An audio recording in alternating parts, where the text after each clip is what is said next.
Let's travel back together to that ancient era without electricity or refrigerators and explore the story of how humans obtained precious ice blocks during the scorching summer. When the first rays of morning light fell upon the earth, the ancients had already understood a simple yet profound truth: to enjoy the coolness of ice in the sweltering summer, one must prepare during the bitter cold of winter. This wisdom of storing in winter for summer use is like a golden thread spanning thousands of years, connecting different civilizations of the East and West. In that distant era, there was only one way to obtain ice in summer, a method that seemed simple yet was full of challenges. People had to wait for the harsh winter to arrive, wait for rivers and lakes to freeze into thick layers of ice, then use the most primitive tools to cut these natural ice blocks and carefully store them deep in cellars. Behind this method lay the ancients' profound understanding of natural laws. They knew that ice formation required specific temperatures and time. They understood that ice preservation needed the right environment and techniques. Every block of ice obtained was crystallized from the wisdom and sweat of countless people. Whether on China's vast northern plains or by Europe's cold lake shores, people discovered the same patterns. This consistency across regions and cultures seems to speak of humanity's shared wisdom when facing nature. The bitter cold of winter was no longer an enemy, but the source of summer coolness. The world of ice and snow was no longer barren, but a treasure trove of precious resources. Summer ice held an almost mystical status in ancient society. It was not merely a tool for cooling down, but also a symbol of status and power. While ordinary people sweated profusely in the scorching heat, only those high-ranking officials and nobles could enjoy the coolness that ice provided. This preciousness stemmed from the enormous difficulty of obtaining ice. From winter collection to summer preservation, every step required substantial manpower, resources, and technical support. Ice harvesting required specialized tools and skilled workers. Ice storage required carefully designed cellars and expensive insulation materials. Transportation required specially made containers and fast vehicles. All of this made ice an extremely expensive luxury item. In ancient Chinese courts, the emperor and nobles regarded ice as a necessity for summer life. They used ice to refrigerate food, make chilled beverages, and even placed large blocks of ice in rooms during the hot summer days, filling the entire space with a cool atmosphere. Such enjoyment was simply unimaginable luxury for ordinary people. In European noble estates, the situation was similar. Those wealthy lords would hire large numbers of workers to harvest ice in winter, then store it in specially built ice cellars. Come summer, this ice became an important prop for entertaining guests and displaying their status. A glass of chilled wine, a plate of chilled fruit. These were enough to make guests marvel at their host's wealth and taste. Despite being separated by thousands of miles, different civilizations made the same choice. Amazingly, in that era of inconvenient transportation and isolated information, ancient civilizations of the East and West independently developed similar ice-making and ice storage techniques. This consistency seems to speak of the universality of human wisdom. In the distant East, ancient Chinese developed a sophisticated ice harvesting system. They had dedicated officials responsible for ice harvesting affairs, detailed regulations governing the ice harvesting process, and carefully designed ice cellars to preserve ice blocks. The verses from the Book of Songs: in the second month, they chisel ice with a crunching sound. In the third month, they store it in the ice house, vividly depict the scene of Chinese people harvesting and storing ice 3,000 years ago. In the West, ancient Egyptians, Greeks, and Romans also mastered similar techniques. They dug huge snow pits, insulated them with grass, grain husks, or branches, and preserved ice and snow for use in summer. Although the specific methods might differ, the basic principles were the same.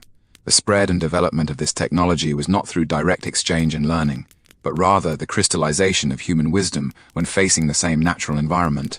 Whether in China's Yellow River basin or on the banks of Europe's Danube River, people discovered the value of ice and learned how to obtain and preserve this precious resource. What is even more interesting is that different civilizations showed surprisingly similar ways of using ice. Whether in the East or the West, ice was initially used mainly for the enjoyment of the noble class. It was used to refrigerate food, make cold drinks, and even for religious ceremonies and funeral activities.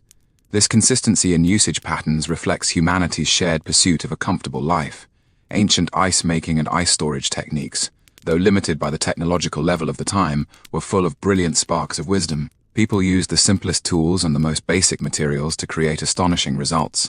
In terms of ice harvesting, ancient people invented various ingenious tools and methods. They used saws to cut the ice surface into neat blocks, hooks to drag the ice blocks from the water onto shore, and pulleys and ropes to transport the heavy ice blocks to storage locations. Every step was carefully designed and repeatedly practiced, striving for the highest efficiency and best results. In terms of ice storage, ancient people demonstrated even more remarkable wisdom. They knew well that to keep ice from melting in the hot summer, they had to create a low-temperature, dry, and well-ventilated environment. So they dug deep cellars to utilize the underground low temperatures. They used materials like straw and sawdust for insulation to prevent outside heat from entering. They designed clever ventilation systems to maintain air circulation. Although these techniques were simple, they were highly effective. In some well-maintained ice cellars, ice stored in winter could even last until the following winter. This preservation effect is quite impressive, even by today's standards. More importantly, the development of these techniques laid the foundation for the later emergence of mechanical refrigeration technology. The ancients' understanding of ice properties, their grasp of thermal insulation principles, and their experience in creating low-temperature environments all became important references for modern refrigeration technology. Interestingly, although both East and West mastered similar ice-making and ice storage techniques, they took completely different paths in terms of technological development and application. This difference was deeply rooted in different social systems and cultural traditions. In China, ice-making and ice storage techniques primarily served the royal family and aristocratic class. The emperor had the best ice cellars, the most ice blocks, and the most exquisite ice products. The development of this technology was entirely aimed at satisfying the needs of the ruling class. As long as the emperor and nobles could enjoy the coolness of ice in summer, the technological development was considered successful. As for whether ordinary people could enjoy such convenience, that was completely outside the scope of consideration. This development model oriented toward the needs of the ruling class, while promoting the refinement and specialization of technology to some extent, limited the popularization and further development of the technology. Due to the lack of widespread market demand, ice-making and ice storage techniques remained at the level of handicraft workshops and never developed into large-scale industrial production. In the West, the situation was different. Although ice was initially also exclusive to the nobility, with the development of commerce and the rise of market economy, ice gradually became a commodity. Merchants discovered the huge business opportunity in ice trade and began to collect, store, and sell ice on a large scale. This market-oriented development model not only promoted technological improvements and efficiency gains, but also created conditions for the later development of mechanical refrigeration technology. This difference became even more apparent in later historical development. When the West began to develop mechanical refrigeration technology and industrialize and commercialize it, China's ice-making technology still remained at the traditional manual level. This divergence in technological development paths profoundly influenced the different performances of the two civilizations in the modernization process. As night deepened, the figures of ancient ice harvesters seemed to still be busy on the ice surface. They didn't know that their labor was laying the foundation for the development of human civilization. And in the distant future, when electricity illuminates every household, when refrigerators become standard in every kitchen, people might remember these ancestors who sweated profusely in the bitter cold. In the minds of ancient Chinese people, ice was not merely a tool for cooling, but also a sacred medium for communicating between heaven and earth. In ancient Chinese religious and sacrificial activities, ice and snow held a special position. The ancients believed that ice was the essence of heaven and earth, a product of the harmony between yin and yang, possessing sacred power. Therefore, ice was used in many important ceremonies. In sacrificial activities, ice was used to preserve offerings, ensuring the freshness and purity of food. The ancients believed that only the purest and freshest food could express respect for the deities. The use of ice not only maintained the quality of food, but more importantly, it itself symbolized purity and sanctity. In funeral ceremonies, the role of ice was even more important. According to the Book of Rites, after a noble's death, ice was used to preserve the body for lengthy funeral rituals. This practice was not only for practical reasons, but also contained profound religious significance. The ancients believed that ice could delay decay, preserve the dignity of the deceased, and give the soul more time to bid farewell to loved ones and to this world. In royal funerals, the standards for using ice were extremely strict. After the emperor passed away, the finest ice was used to preserve the body, with detailed regulations on the quantity, quality, and arrangement of the ice. This ice not only had to keep the body intact, but also create a solemn and dignified atmosphere, making the entire funeral appear more grand and sacred. Besides sacrifices and funerals, ice also played an important role in other religious ceremonies. In some rain-praying rituals, people would place ice blocks on the altar, hoping that the melting of ice would move the heavenly gods to bring down sweet rain. In some exorcism rituals, ice was believed to have purifying power, capable of driving away evil spirits and protecting people's safety.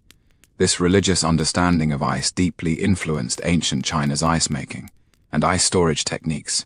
The development of technology not only had to meet practical needs, but also had to conform to religious and cultural requirements. The design of ice cellars had to reflect reverence for ice.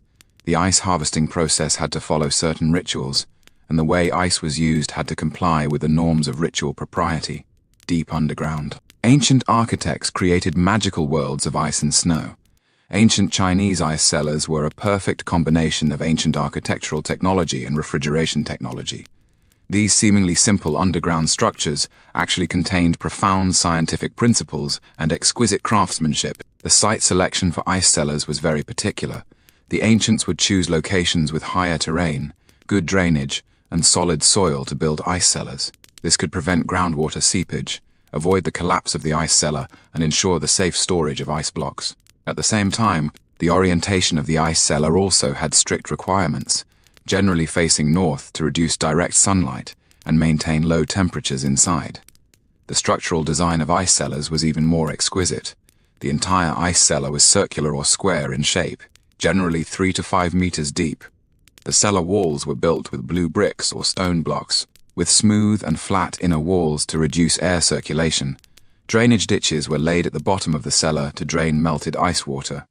The cellar roof was designed in an arched shape, which could both bear the weight from above and reduce heat conduction. In the selection of insulation materials, the ancients also demonstrated remarkable wisdom.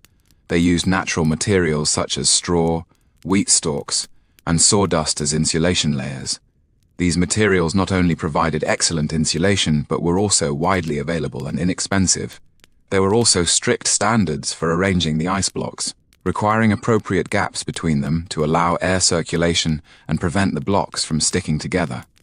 These ice cellar buildings were not only fully functional, but also beautifully designed. Many ice cellar entrances were decorated with exquisite carvings, reflecting the ancients' pursuit of beauty. Even functional buildings had to embody cultural significance and artistic value. In that desert scorched by the blazing sun, within those eternal stone structures, the ancient Egyptians created astonishing cooling miracles. Let us follow the flowing waters of the Nile, enter the pharaoh's palace, and explore those secrets of ice and snow buried beneath the yellow sands.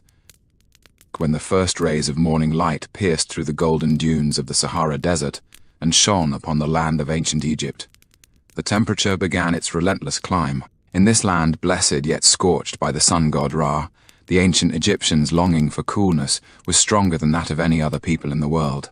They couldn't harvest natural ice blocks in winter like the Chinese, but this didn't stop them from pursuing ice and snow in ancient Egyptian hieroglyphics. There was a special symbol. It looked like snowflakes floating on water ripples, and this symbol represented coolness and comfort. When archaeologists deciphered this symbol, they discovered it frequently appeared in documents describing pharaohs' palaces and noble residences, suggesting that ancient Egyptians had mastered and applied artificial cooling technology. The Nile, this river of life, not only brought fertile soil and abundant water sources to ancient Egypt, but also provided inspiration and conditions for their cooling technology. Ancient Egyptian craftsmen observed that when the Nile water evaporated at night, it would carry away a large amount of heat, causing the surrounding temperature to drop significantly. They understood the principle of evaporative cooling and applied this principle to practical cooling technology. In ancient Egyptian noble tombs, archaeologists discovered many exquisite ceramic containers with special porous structures. Research revealed that these containers were the magical tools ancient Egyptians used for cooling. They filled these porous clay pots with water, utilizing the principle that heat is carried away when moisture evaporates through the ceramic walls, causing the water temperature inside the pot to drop dramatically, sometimes even approaching the freezing point. The invention of this evaporative cooling technology marked an important milestone in the history of human refrigeration. It didn't rely on natural ice and snow, but instead created low temperatures through artificial means, which was a revolutionary technological innovation at the time. More importantly, this technology laid the theoretical foundation for later refrigeration technology development, and its basic principles still play an important role in modern refrigeration technology today. During the heyday of ancient Egypt's 18th dynasty, in the palace of Pharaoh Amenhotep III, there was said to be a mysterious ice palace. This palace wasn't actually built from ice and snow, but rather employed the most advanced cooling technology of the time, creating a refreshingly cool environment like a world of ice and snow. This legendary ice palace was located at the center of the palace complex, surrounded by tall stone walls. The palace's design fully utilized the ancient Egyptians' profound understanding of architecture and physics.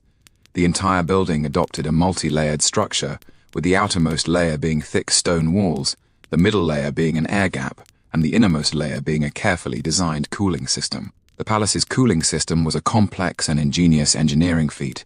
Underground beneath the building, craftsmen had excavated a huge underground pool, and the water in the pool was guided through carefully designed channel systems into the interior of the walls in various rooms of the palace.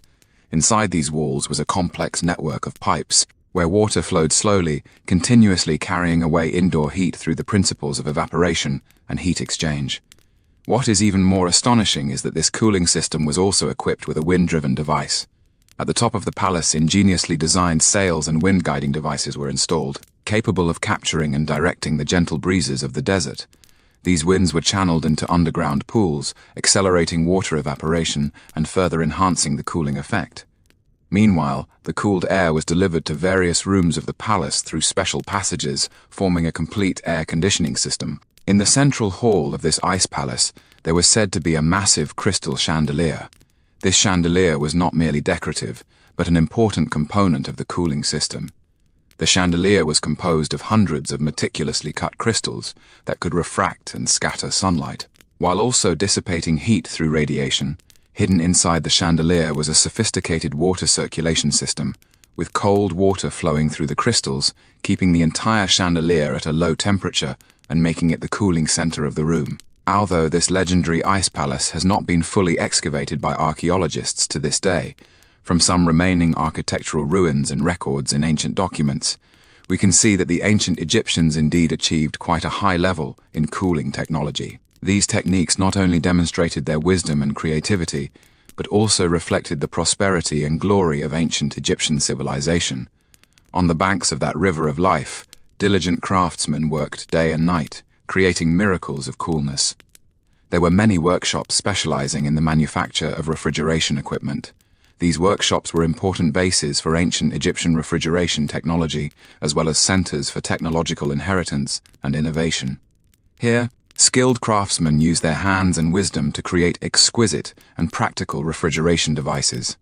The most famous refrigeration workshop was located on the outskirts of Memphis, where the finest potters, metalworkers, and architects of the time gathered. The owner of the workshop was a master named Imhotep, who was not only an outstanding architect, but also an innovator in refrigeration technology. Under his leadership, this workshop produced many epoch-making refrigeration devices. The most important products in the workshop were various types of evaporative coolers. These coolers employed different designs and materials, suitable for different occasions and needs. The simplest was the small household cooler, made of porous clay shaped similar to a modern vase, but with a more complex internal structure. The wall thickness of this cooler was moderate, and the pore size was carefully calculated to ensure adequate water evaporation while maintaining the structural strength of the container for nobles and wealthy merchants. The workshop also produced large luxury cooling devices. These coolers were not only powerful in function, but also extremely exquisite in appearance. The bodies were carved with intricate patterns depicting the scenery of the Nile mythological stories or the achievements of pharaohs. These carvings served not only as decoration, but their uneven surfaces also increased the evaporation area, improving the cooling effect. There was also a special department in the workshop dedicated to researching and manufacturing accessories for cooling systems. These accessories included various pipes, valves, filters, and other components essential for the normal operation of cooling systems. The craftsmen used different materials such as bronze, clay, and reeds to create accessories with various functions. The design and manufacture of these accessories reflected the ancient Egyptians' profound understanding of fluid mechanics and thermodynamics. Deep within the workshop, there was a mysterious laboratory where new technologies were developed. Craftsmen conducted various experiments here, trying new materials and designs. They discovered that adding certain minerals to clay could change its pore structure, thereby affecting the evaporation effect. They also tried using containers of different shapes to study how shape affected cooling performance. Although these experiments were primitive, they demonstrated the ancient Egyptians' scientific spirit and innovative thinking. Ancient Egypt was located at the crossroads of Africa, Asia, and Europe, making it an important trade center of the ancient world. Merchants from all over the world gathered here, exchanging not only goods but also technology and culture. Ancient Egyptian cooling technology gradually spread to various parts of the world through these trade routes. The most important route of transmission was the maritime Silk Road through the Red Sea and the Arabian Peninsula, connecting to the Indian Ocean trade network. After Arab merchants learned evaporative cooling technology in Egypt, they brought this technology to the Persian Gulf, the Indian subcontinent, and Southeast Asia. In these equally hot regions, evaporative cooling technology was warmly welcomed and was improved and developed according to local conditions. Another important route of transmission was the maritime trade route through the Mediterranean, connecting Greece, Rome, and other European regions. Greek merchants and scholars showed great interest in ancient Egyptian cooling technology. They not only learned the technology itself, but also tried to explain its working principles theoretically. This theoretical research laid the foundation for the further development of cooling technology later on. On land, through caravan routes across the Sahara Desert, ancient Egyptian cooling technology also spread to West and Central Africa. Although the climate conditions in these regions were similar to Egypt, the local materials and craftsmanship conditions were different, so the cooling technology also underwent corresponding changes and adaptations during the transmission process. Most interestingly, ancient Egyptian cooling technology even spread to Nubia, present-day Sudan, and the Ethiopian highlands through trade routes along the Upper Nile River. In these regions, due to higher altitudes and relatively cooler climates, the demand for cooling technology was not as urgent as in Egypt. However, local craftsmen still learned and mastered this technology and applied it to other fields such as food preservation and medicine. This process of technological dissemination not only promoted the development of refrigeration technology itself, but also strengthened exchanges and connections between different civilizations. Through the spread of refrigeration technology, ancient Egypt established closer ties with various parts of the world, making important contributions to the development of human civilization. In the medical halls of ancient Egypt, refrigeration technology was endowed with the sacred mission of healing and saving lives.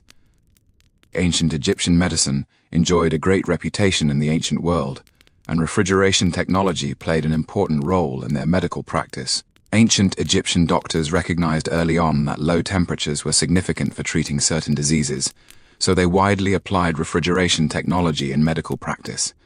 In the famous Edwin Smith papyrus, many methods of using cold compresses to treat external injuries were recorded. Doctors used cold water produced by evaporative coolers to soak linen strips, then applied them to patients' wounds. This cold compress therapy could effectively reduce pain, control inflammation, and promote wound healing. For burn patients, doctors would also use specially made cooling plasters, which contained herb ingredients that had been cooled, capable of rapidly lowering the temperature of the affected area and relieving patients' suffering. In treating febrile diseases, ancient Egyptian doctors also extensively used cooling techniques. They would have feverish patients lie in ceramic bathtubs filled with cold water, lowering body temperature through whole-body cooling. For patients with persistent high fever, doctors would also use a special cooling helmet, which contained circulating cold water inside, capable of continuously cooling the patient's head and protecting the brain from heat damage. Even more astonishing is that ancient Egyptian doctors also applied cooling techniques in surgical procedures. When performing certain complex surgeries, doctors would use cooled metal instruments, which not only reduced patient pain but also slowed bleeding, creating favorable conditions for successful surgery. In some surgeries requiring extended periods, doctors would also set up cooling equipment in the operating room, maintaining a low-temperature environment indoors to prevent patients from developing complications due to high temperatures. In drug preservation, cooling technology also played an important role. Ancient Egyptian pharmacists used various cooling devices to preserve medicinal materials and preparations, especially those herbs and animal products prone to spoilage. They discovered that drugs stored in low-temperature environments not only maintained longer shelf life, but also had more stable efficacy. This discovery was of great significance to the development of ancient Egyptian medicine, enabling doctors to stockpile more varieties of drugs and provide better treatment for patients. The architects of ancient Egypt fully considered the need for cooling when designing buildings, creating many ingenious passive cooling techniques.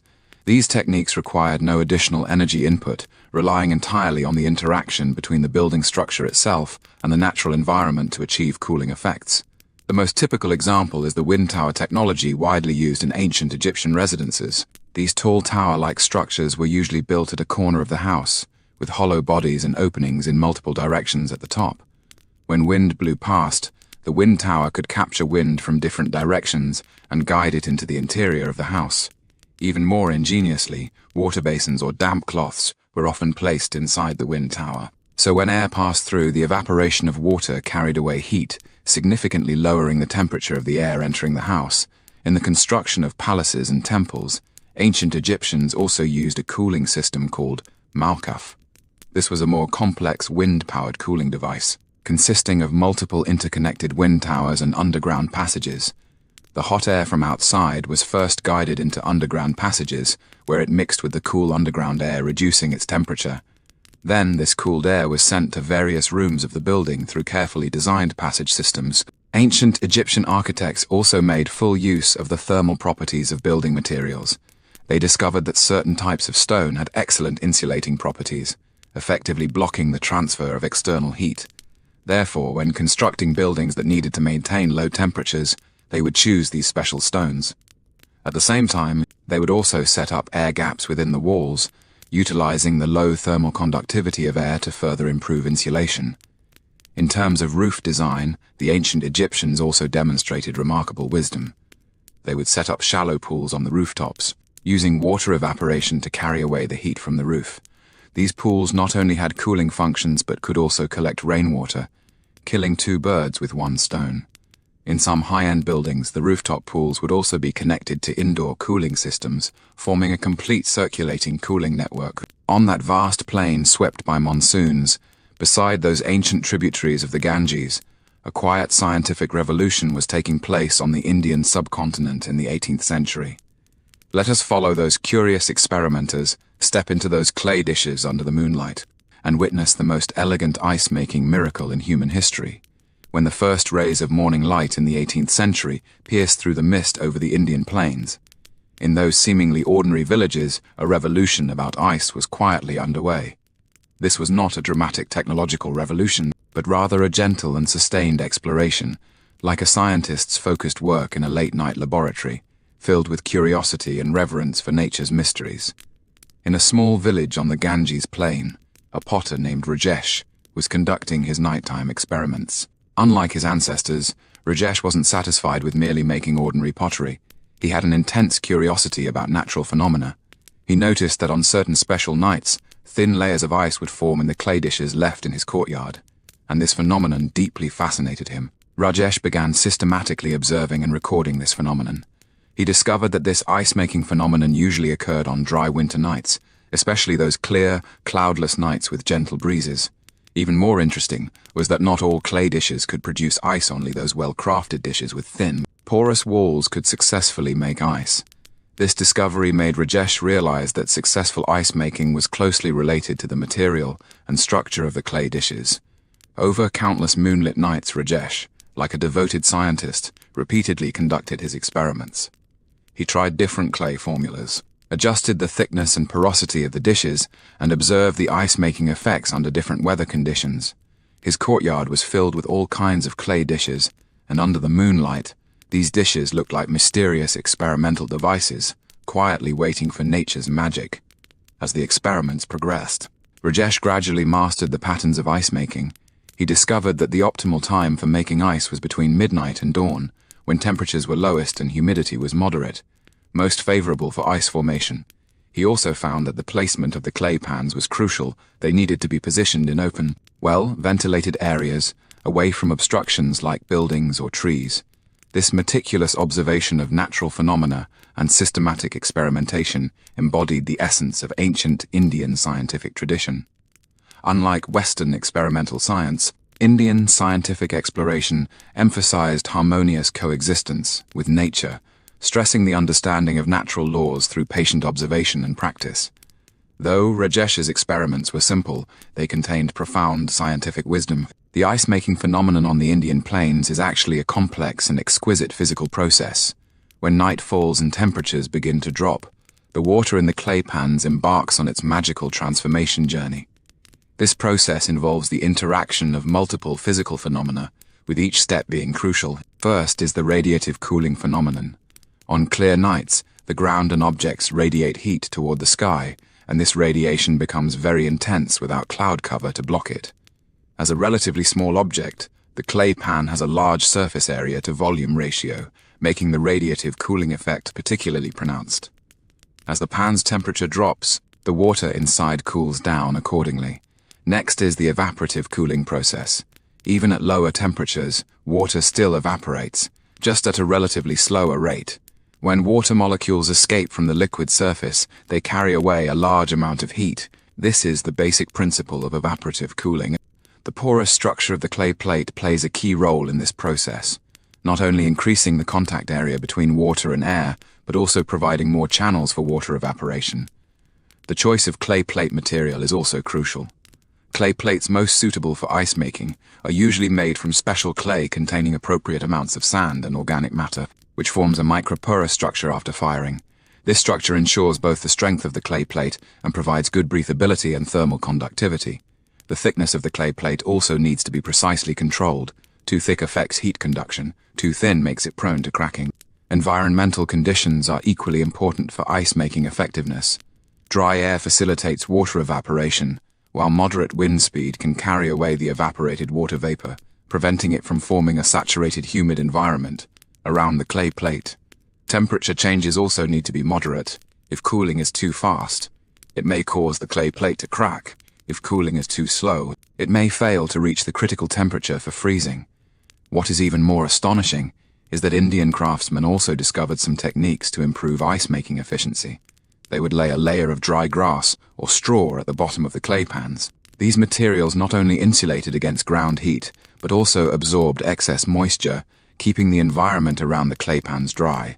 Some craftsmen would even set up windbreaks around the clay pans to control wind speed and direction, creating a microenvironment most suitable for ice making. This profound understanding and clever utilization of natural laws reflects the unique charm of ancient Indian science. It doesn't achieve refrigeration through complex mechanical devices, but rather through precise grasp and skillful guidance of natural phenomena, letting nature itself complete the ice-making process. Although this method seems simple, the scientific principles behind it are quite complex and ingenious. When British merchants turned their gaze to these miraculous ice blocks, a brand new commercial empire was about to be born. At the end of the 18th century, the British East India Company's power in India grew increasingly strong, their tentacles reaching into every corner of Indian society. When company officials first saw the ice blocks made by Indian craftsmen, their commercial instincts were immediately aroused. These merchants from the cold island nation knew well the value of ice in hot climates, and they keenly realized that this miraculous ice-making technique held enormous commercial potential. John Frederick Daniell, an East India Company official working in Calcutta, was one of the earliest Europeans to pay attention to Indian ice-making techniques. As a well-educated gentleman, Daniell was not only curious about this ice-making phenomenon, but more importantly, he saw the commercial opportunity in it. He began to systematically study this ice-making method and attempted to scale it up and commercialize it. Daniell first established an experimental ice-making facility on the outskirts of Calcutta. This facility covered about 10 acres and, following the traditional methods of Indian craftsmen, was arranged with thousands of carefully made clay dishes. To improve efficiency, Daniell also introduced some improvements, such as using more standardized clay dish specifications, establishing a more scientific arrangement layout, and hiring specialized workers to manage the ice-making process. The operation of the ice-making facility soon showed good results. Under suitable weather conditions, this facility could produce several hundred pounds of ice each night. although these ice blocks were relatively thin and not as hard as natural ice. In hot India, they were still extremely precious commodities. Daniel supplied these ice blocks to European residents in Calcutta for making cold drinks, preserving food, and medical purposes. The East India Company soon realized the strategic value of this technology. In tropical regions like India, ice was not just a luxury but a necessity. For Europeans working in India, ice could help them better adapt to the hot climate and maintain their health and work efficiency. Therefore, the company decided to strongly support the development and promotion of ice-making technology. The company invested a large amount of capital to improve ice-making technology and expand production scale. They hired the best Indian craftsmen to learn and improve traditional ice-making methods. At the same time, they also introduced some European scientific methods to more precisely measure and control the ice-making process. Through this combination of Eastern and Western technologies, the efficiency and quality of ice-making were significantly improved. More importantly, the East India Company began to view this ice-making technology as a commodity that could be exported. They dispatched technicians to other tropical colonies to teach ice-making techniques and establish ice-making facilities. This technology transfer not only brought direct economic benefits to the company, but also enhanced the company's influence and control in various colonies. With the commercialization of ice-making technology, the East India Company began to establish more large-scale and standardized ice-making facilities. These facilities were no longer simple arrangements of clay pans, but carefully designed industrialized production systems. In this process, traditional Indian ice-making wisdom and European scientific management methods achieved a perfect combination. In an ice-making facility near Mumbai, engineers designed a complex clay pan layout system. The entire facility was divided into multiple zones, each with specific functions. The central zone housed the main ice-making clay pans, while the surrounding zones were equipped with various auxiliary facilities, including water supply systems, ice collection and storage facilities, and quality control checkpoints. To improve ice-making efficiency, the engineers also introduced some innovative designs. They discovered that by adjusting the placement angle and spacing of the clay pans, they could optimize airflow and improve evaporation efficiency. They also designed adjustable shading facilities that could adjust the degree of radiative cooling the clay pans received based on weather conditions. These seemingly minor improvements actually greatly increased the success rate and yield of ice production. In terms of management, the East India Company introduced a strict quality control system. Each batch of ice produced had to undergo rigorous testing, including multiple indicators such as thickness, hardness, and purity. Only ice blocks that met the standards could enter the market for sale. This quality control not only ensured product quality, but also established consumer trust in the product. The company also established a comprehensive supply chain management system, from the production of clay pans, water supply, to the collection, storage, and transportation of ice blocks. Each step had dedicated personnel in charge. This specialized division of labor greatly improved production efficiency and also reduced production costs. Even more impressive was that the company also established a scientific weather forecasting system. They hired dedicated meteorological observers who recorded temperature, humidity, cloud cover, and other meteorological data daily and predicted the optimal timing for ice making based on this data. This scientific management approach allowed ice production to better adapt to changes in natural conditions, improving the stability and predictability of production.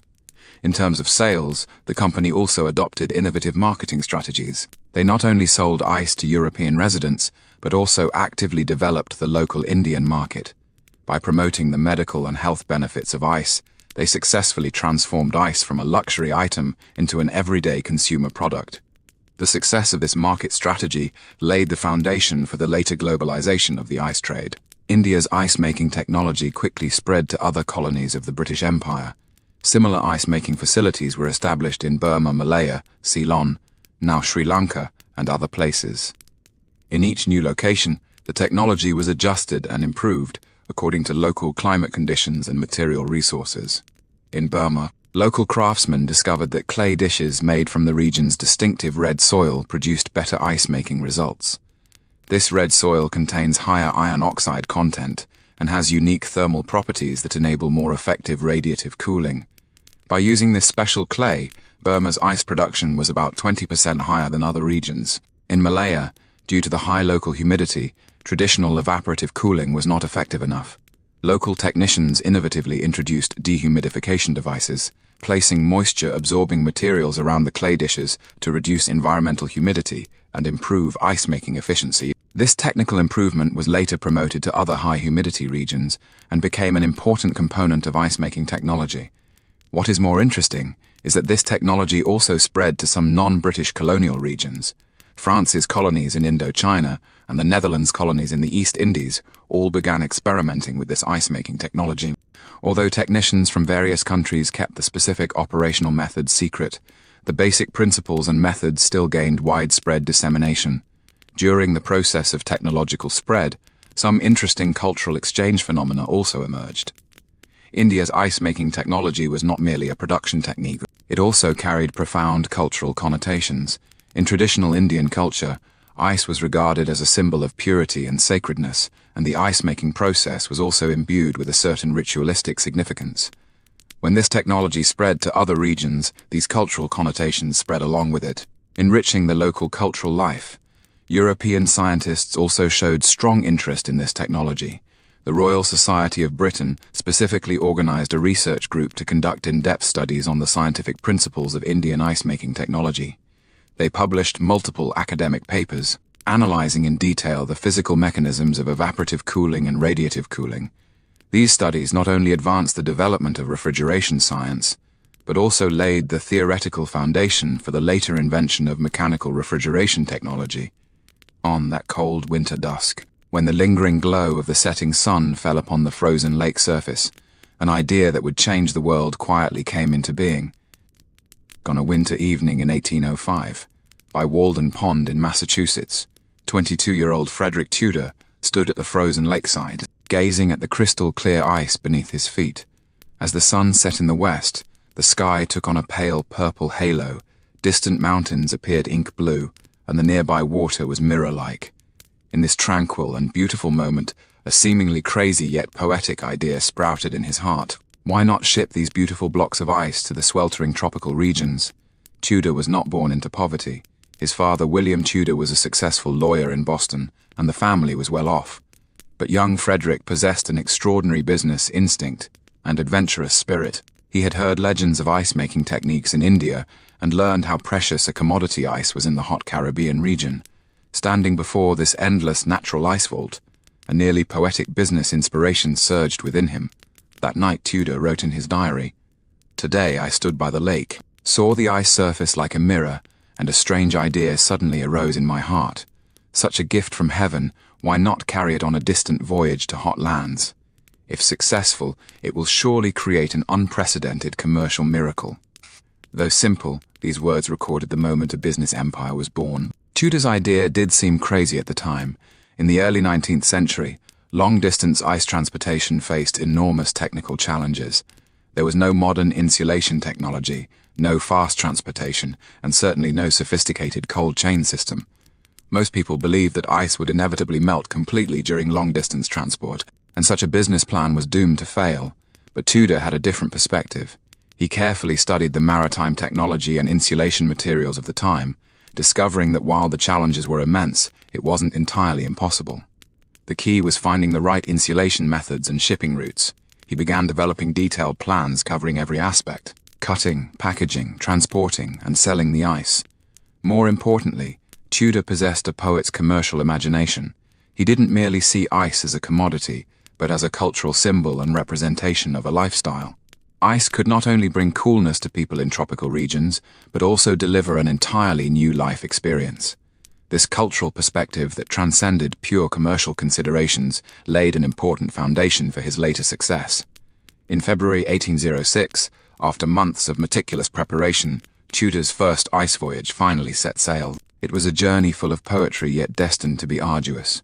The brig named Favourite, carrying 130 tons of carefully cut and packaged ice, slowly sailed toward the sea through the mist of Boston Harbor.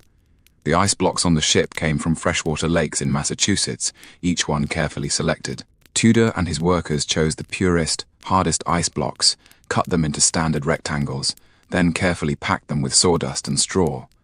The entire loading process was like a carefully choreographed ballet, where every movement had to be precise, because any negligence could lead to the ice blocks being damaged or melting. Captain John Smith was an experienced navigator, but even he felt uneasy about this special voyage. In his view, transporting ice was an unprecedented challenge that required finding the perfect balance between speed and stability. Sailing too fast might cause the ice blocks to shatter from the bumping, while sailing too slow might cause the ice blocks to melt completely.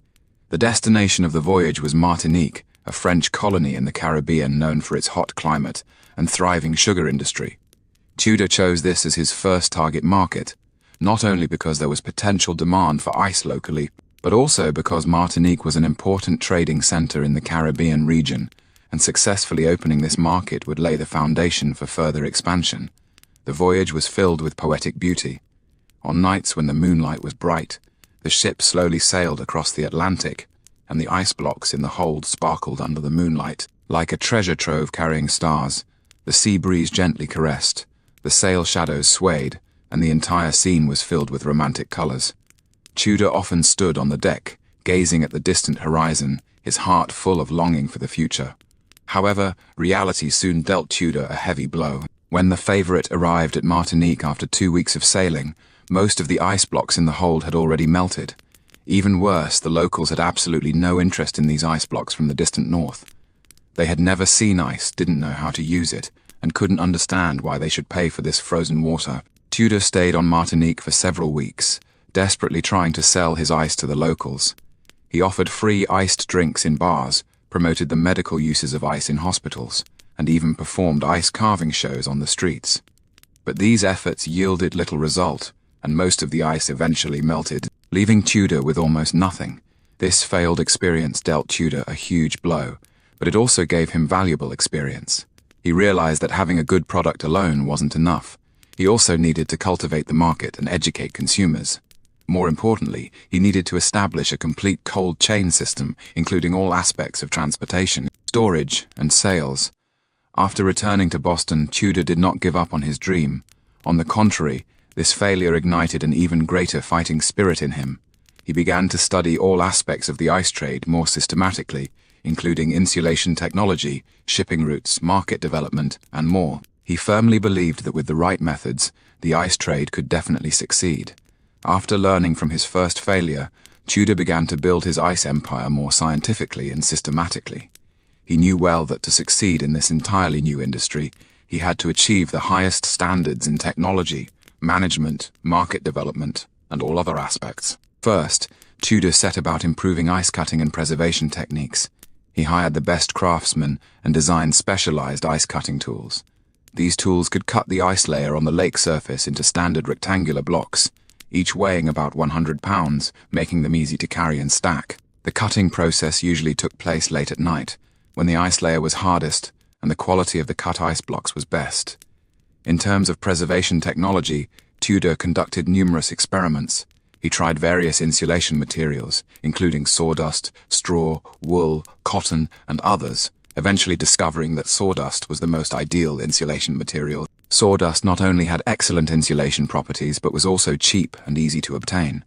More importantly, sawdust itself was a valuable commodity that could be sold at the destination for additional income. Tudor also designed specialized ice houses. These ice houses were usually built by lakes, using double wall structures with sawdust insulation in between. The ice house design fully considered air circulation and temperature control, capable of maintaining relatively low temperatures even in summer. The largest ice houses could store thousands of tons of ice, providing the foundation for large-scale commercial operations. In terms of transportation, Tudor collaborated with shipyards to design specialized ice transport ships. These vessels used special compartment designs that could minimize ice melting during transport. The ship holds were lined with thick layers of sawdust and equipped with ventilation systems to ensure the ice remained in good condition during long voyages. More importantly, Tudor began establishing his own sales network.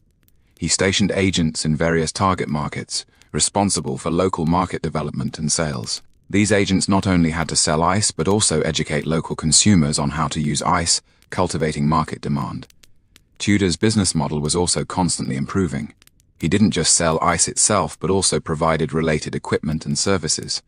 For example, he sold specialized ice boxes and ice buckets, taught ice storage and usage methods, and even provided training on making iced beverages. This comprehensive business model greatly improved customer satisfaction and loyalty. In terms of management, Tudor established a strict quality control system from ice-cutting packaging, transportation to sales. Every step had detailed standards and inspection procedures. Only ice that met standards could enter the market, and this strict quality control established a good reputation for Tudor's brand. Tudor also placed great emphasis on technological innovation. He continuously improved production processes, increased efficiency, and reduced costs. He invented many specialized tools and equipment, including ice-cutting machines, transportation equipment, insulated containers, and more. These innovations not only improved production efficiency, but also laid the technical foundation for the development of the entire industry. In 1807, after a year of careful preparation, Tudor once again launched a challenge to the Caribbean region. This time, he chose Havana, Cuba, as his target market. Havana was one of Spain's most important colonies in the Americas, with a prosperous economy and an open business environment.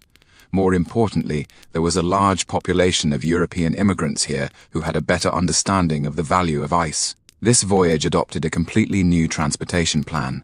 Tudor used larger ships, loaded more ice, and employed improved insulation technology.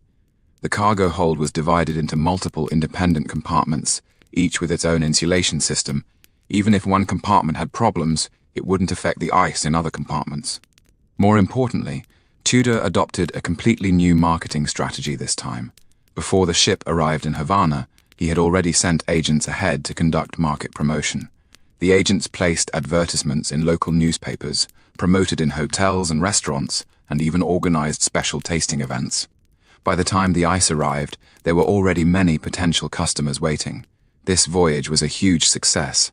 When the ship arrived in Havana, the ice loss rate was kept below 30%, far lower than the first voyage. More importantly, the local market showed strong demand for ice. Hotels used ice to make chilled drinks, hospitals used ice for medical treatments, and wealthy families used ice to preserve food. Within just a few weeks, all the ice was sold out. News of the success quickly spread back to Boston, and Tudor's ice trade began to attract widespread attention. Investors started actively seeking partnership opportunities, and banks were willing to provide loan support. Tudor seized this opportunity to rapidly expand his production scale, building more ice houses and transport ships. In 1808, Tudor expanded his business to Kingston, Jamaica. This capital of the British colony was an important trading center in the Caribbean region. With a huge consumer market, Tudor established permanent ice houses there and hired dedicated sales teams. This localized business model greatly improved service quality and also reduced operating costs. As the business expanded, Tudor began facing new challenges. Competitors started to emerge, as other merchants also saw the huge potential of the ice trade and entered the market one after another. To maintain his competitive advantage, Tudor continuously improved technology, enhanced service quality, and actively developed new markets. Tudor also began to vertically integrate his business. He was not only engaged in ice production and sales, but also involved in related fields such as equipment manufacturing, logistics and transportation, and financial services. This comprehensive business model not only improved profitability, but also enhanced risk resistance. By 1810, Tudor's ice empire had begun to take shape. He owned dozens of ice houses in the New England region, established a comprehensive sales network in the Caribbean, and achieved annual sales of tens of thousands of dollars. More importantly, he had successfully created an entirely new industry and changed people's way of life. As the ice trade continued to develop, Tudor realized that traditional manual operations could no longer meet the growing market demand. He began investing substantial funds in technological innovation, transforming ice production from a manual workshop into modern industrial production. In 1825, Tudor collaborated with inventor Nathaniel Wyeth to develop the world's first ice-cutting machine. This machine was powered by steam and could cut perfect grid lines on the ice surface, then separate the ice blocks using specialized tools. This mechanized cutting method not only greatly improved efficiency, but also ensured standardization and consistent quality of the ice blocks. The working scene of the ice-cutting machine was full of industrial aesthetic charm. On cold winter days, the massive machinery moved slowly across the ice surface, sharp blades carving neat lines into the ice layer, steam rising from the machine and forming beautiful mist in the frigid air. Workers dressed in heavy winter clothing bustled around the machinery, the entire scene like an oil painting from the industrial age. Tudor also developed specialized ice handling equipment. Traditional manual handling was not only inefficient, but also prone to causing ice breakage. The new handling equipment used pulley and conveyor belt systems, capable of transporting ice directly from the lake surface to the icehouse, greatly reducing labor costs and breakage rates. In terms of storage technology, Tudor also made significant innovations. He designed a new type of icehouse structure, using multi-layer insulation design and installing temperature control systems. These icehouses could not only maintain low temperatures during summer, but also adjust temperatures as needed, providing the most suitable storage environment for ice blocks of different uses. Tudor also revolutionized packaging technology. Traditional sawdust packaging, while having good insulation effects, was prone to scattering during transportation, causing ice exposure. The new packaging technology used specially made burlap bags, packaging ice blocks and sawdust together, ensuring both insulation effects and ease of handling and stacking. Tudor collaborated with shipyards to design specialized ice transport ships. These vessels used the most advanced insulation technology, with complex ventilation systems installed inside the cargo holds, capable of precisely controlling temperature and humidity. The sailing speed of the ships was also optimized to shorten transportation time as much as possible, while ensuring ice quality. Even more impressive, Tudor also developed ice quality testing technology. He established a specialized laboratory to test indicators such as purity, hardness, and melting rate for each batch of ice. Only ice blocks meeting the standards could be shipped for sale, and this strict quality control established an excellent reputation for Tudor's brand. These technological innovations not only improved production efficiency and product quality, but also laid the technical foundation for the development of the entire ice industry. Many technologies were later adopted by other companies, driving technological progress across the entire industry. Tudor's technological innovations also reflected a unique aesthetic pursuit.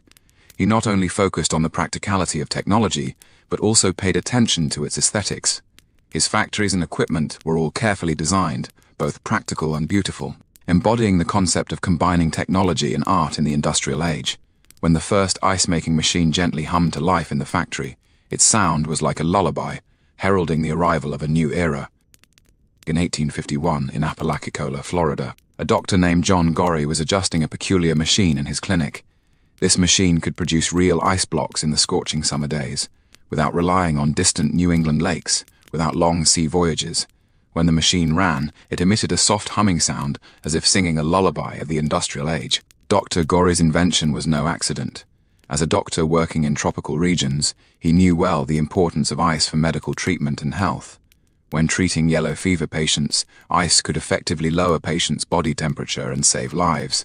But the supply of natural ice was often unstable, and the price was very expensive. This prompted him to start thinking about whether ice could be artificially manufactured.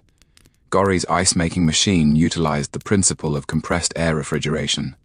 The machine compressed air, then allowed it to rapidly expand, absorbing a large amount of heat in the process, thereby achieving a cooling effect. Although this machine's efficiency was still not high and it didn't produce much ice, it marked the beginning of the mechanical refrigeration era.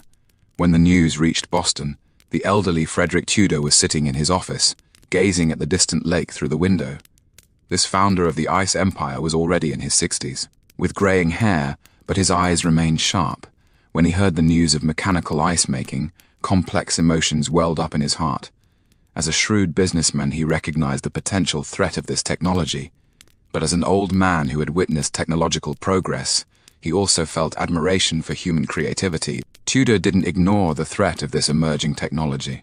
He sent technicians to various places to research mechanical refrigeration technology and considered whether to invest in this new field. But after careful analysis, he found that early mechanical ice-making technology still had many problems: low efficiency, high costs, and poor reliability. In comparison, natural ice still had obvious advantages. In the 1860s, the world entered a peculiar transitional period. The natural ice trade was still thriving, and Tudor's empire remained powerful. Meanwhile, mechanical refrigeration technology was also steadily developing, with more and more factories beginning to use artificial ice making. This coexistence of two technologies created a unique and poetic commercial landscape. At the port of New Orleans, people could witness two completely different scenes at the same time. On one side, sailing ships loaded with natural ice blocks from New England slowly approached the shore, with workers carefully unloading these crystal-clear ice blocks. On the other side, steam-billowing ice factories had machines running day and night producing artificial ice blocks. Both technologies had their own advantages, serving different market demands. Natural ice blocks were favored by high-end customers for their purity and hardness. Upscale hotels and restaurants still preferred using natural ice blocks, believing they provided better taste and longer preservation time. Meanwhile, artificial ice blocks gradually dominated the mass market due to their stable supply and relatively lower prices. Tudor demonstrated exceptional business acumen during this transitional period. Instead of blindly resisting new technology, he chose a strategy of adaptation and integration.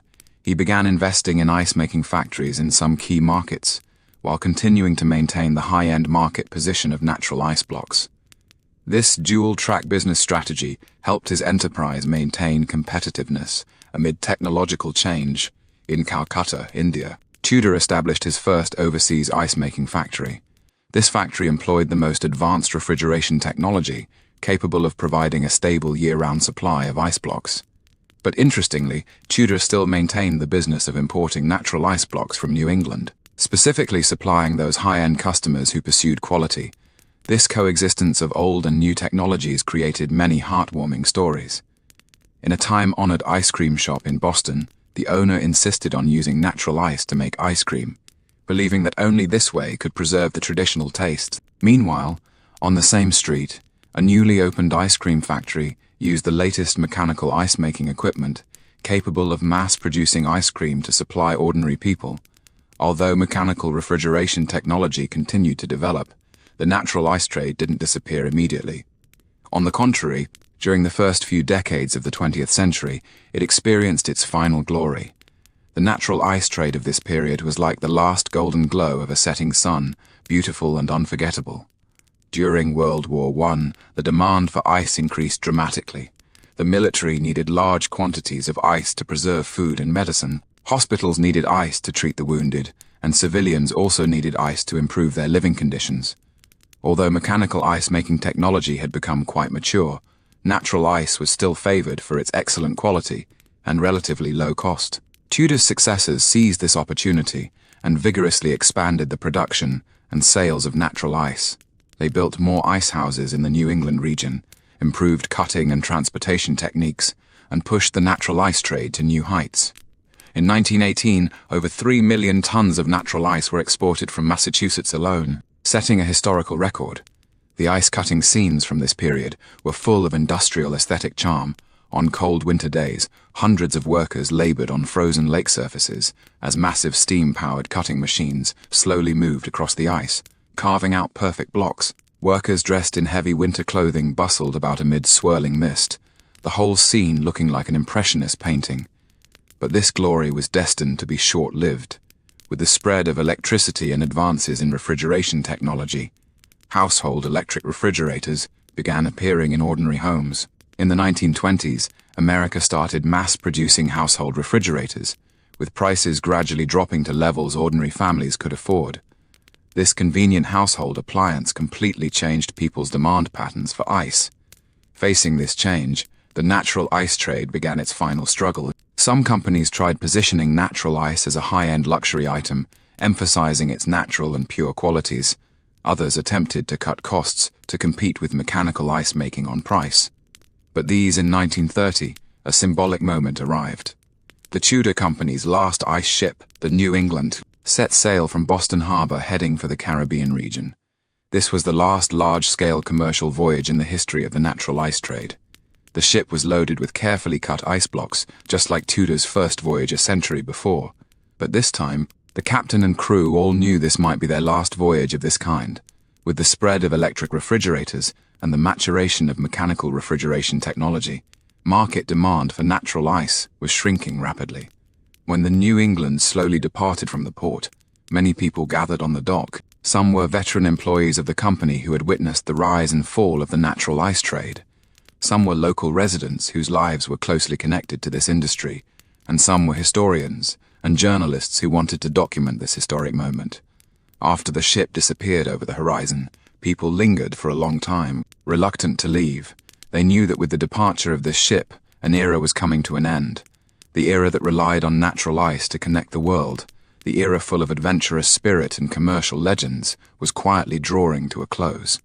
But the end of the natural ice trade didn't mean the disappearance of its value. Over more than a century of development, this industry not only created enormous economic value, but more importantly, it demonstrated human creativity and adaptability. From Tudor's initial crazy idea to the establishment of a global ice trade network. This process was filled with wisdom, courage, and perseverance. The natural ice trade laid the foundation for the development of modern refrigeration technology. It cultivated market demand, accumulated technical experience, and trained professional talent. Without the pioneering role of the natural ice trade, mechanical refrigeration technology might not have developed so rapidly and thoroughly. Today, when we open the refrigerator and take out ice cubes, few people think of those workers who labored on frozen lake surfaces, and few people think of those ice-carrying ships sailing across the ocean. But these fragments of history haven't truly disappeared. They continue to exist in another form. By some lakes in New England, remnants of the old ice houses can still be seen today. Though these ancient buildings have been abandoned, their existence reminds people of that glorious history. In some museums, ice-cutting tools and transportation equipment from that era are still preserved, telling visitors the stories of that time. More importantly, the spiritual legacy of the natural ice trade continues to influence today's business world.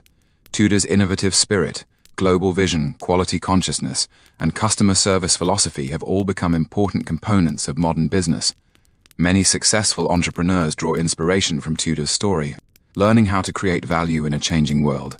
In some remote areas, the craft of making natural ice blocks is still being passed down. Although on a small scale, the preservation of these traditional techniques allows us to continue feeling the warmth and texture of that era. These ice blocks are no longer commodities, but carriers of culture, bearing the wisdom of humans living in harmony with nature. When night falls and moonlight spills across the calm lake surface, we can almost still hear those ancient sounds, the sound of ice being cut, the chanting of workers, the whistles of ships setting sail. Though these sounds have long faded away, they have left an eternal echo in the river of history. Let us fall asleep peacefully in these tender memories, dreaming of those ice blocks sparkling under the moonlight, dreaming of those ships sailing across the ocean, dreaming of that era full of poetry and legend. Although ancient wisdom has exited the stage of history, it paved the way for modern civilization, and its radiance will forever illuminate the direction of humanity's progress. Asterisk.